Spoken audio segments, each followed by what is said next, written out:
Матад сумын ерөнхий боловсролын сургуулийн бага боловсролын багш Баяр Жаргалын Дэлгэр мөрөн заах арга зэрэгтэй. Дэлгэр мөрөн багш нь бага ангийн багшийг дэмжих төслийн 3 дугаар шатны төсөлт үйл ажиллагааг хамтдаа бүтээй, хамтдаа хөгжиж, уриалгын дор зохион явуулсан. Тус үйл ажиллагааг 2 дэд зорилтын хүрээнд хэрэгжүүлсэн. Зорилт 1: үндэсний бичиг соёлоо дээдлэх, суралцах сэтгэл зүйн болон материалын орчин бүрдүүлэх түгээн дэлгэрүүлэх.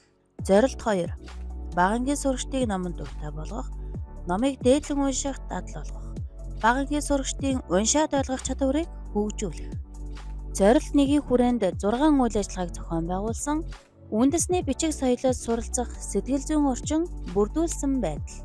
Тус үйл ажиллагаанд үндэсний бичиг соёлоо түгээн дэлгэрүүлэгч Дорнод аймгийн Хэрлэн сумын 8 дугаар сургуулийн Монгол хэл уран зохиолын багш Цэцэг Дэр багшийг урилгаар сумандаа авчирч 6-аас 9-р ангийн үндэсний бичиг соёлоо тээгч, үндэсний бичиг үсгээ сурах сонирхолтой 12 сурагчийн төлөөллийг биеэрийн бичвэрийн сургалтанд хамруулсан. Сургалтаар биеэрээ хэрхэн зөв барих, биеэрийн даралт өргөлтийг зөв бичиж сурах, үсгийн бишвэр бичиж сурах, бэхийг зөв тохируулан хэрэглэх зэрэг анхан шатны мэдлэгийг сурагчдад түгээн дэлгэрүүлж амжилттай зохион байгуулсан. Мөн өөрийн эзэмссэн хос мэргэжлийн мэдлэгийг түгээн дэлгэрүүлж, үндэсний бичгийн эхмэл бичиг, чимээ аппликейшн ашиглан үндэсний бичгээ хэрэглээ болгох сургалтыг босоо бичиг бидний өв соёл дугуулангийн сурагчдад сургалт зохион байгууллаа. Сургалтаар эхмэл бичгийн цагаан толгойн үсгийг зөв бичиж сурах, гар утсаа ашиглан үндэсний бичгээ хэрэглээ болгох аргачлалыг зааж зөвлөн сурагчдад мэдлэг олгосон.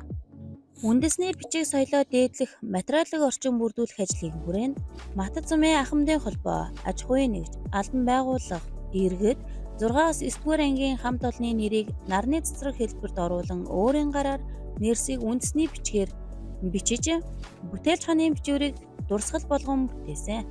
Нийт 10 гаруй албан байгууллага, аж ахуйн нэгж 6-аас 9-р ангийн 5 бүлгийн нийт 200-аад хүний нэрийг бичин сэрүүлж, ханы самбарыг анги удирдсан багш нар болон албан байгууллагын дарга нарт дурсгал болгон гардуулсан.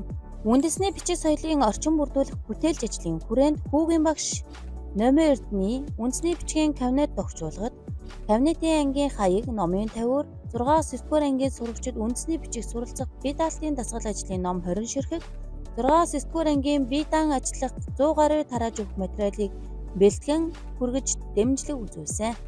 Мөн үндэсний бичгийн орчин бүрдүүлэх бүтээлч ажлын хүрээнд сургуулийн номын сан, сургуулийн коридорт их зохиолч Цэндийн Дамнид сүрэнгийн зохиол бүтээлийг үндэсний бичгээр бичиж тогтчуулсан. Та бүхэнд энэ өдрийн мэндийг хүргье. Бага ангийн багш Дэлгэр мөрөн миний бие бага ангийн багшийг дэмжих төслийн 3 дугаар шатны үйл ажиллагаанд 2 дэд зорилтын хүрээнд хамтдаа бүтээй, хамтдаа хөгжийн уриалгыг дэвшүүлэн иргэд олон нийт эцэг их сурагчийн оролцоотойгоор олон талт үйл ажиллагааг амжилттай зохион байгуулан хэрэгжүүлэн ажиллалаа. Үндэсний бичиг соёлоо дээдлэх, түгээн дэлгэрүүлэх зорилтын хүрээнд сумын аж ахуйн нэгж, албан байгууллага иргэдийн төлөөллийн дэмжлэгтэйгээр сургуулийн номын сангийн орчныг төгсгөл, сургуулийн үүдний хэсэгт эцэг их олон нийтэд хүртээмжтэйгээр их зохиолч Цэндийн Дамнид сүрэнгийн зохиол бүтээлийг үндэсний бичгийн олон тал бичвэр, ном зохиолын танилцуулгын тогтчуултыг хийж гүйцэтгсэн. Мөн ангийн эцэг эхийн тусламж оролцоотойгоор бага ангийн сурагчдыг номтой нөхөрлүүлэх, бүтээч уншлагын орчин тогтчуулан уншдаг хүүхэд хөгждөг бүтээч уншлагын энийг амжилттай зохион байгууллаа. Хүүхэд бүхэн эрдэнэ хүүхдийн хөгжил төлөвшил оролцоог нэмэгдүүлэхэд хувь нэмрээ оруулан хамтран ажилласан хүн бүхэнд талархал дэвшүүлье.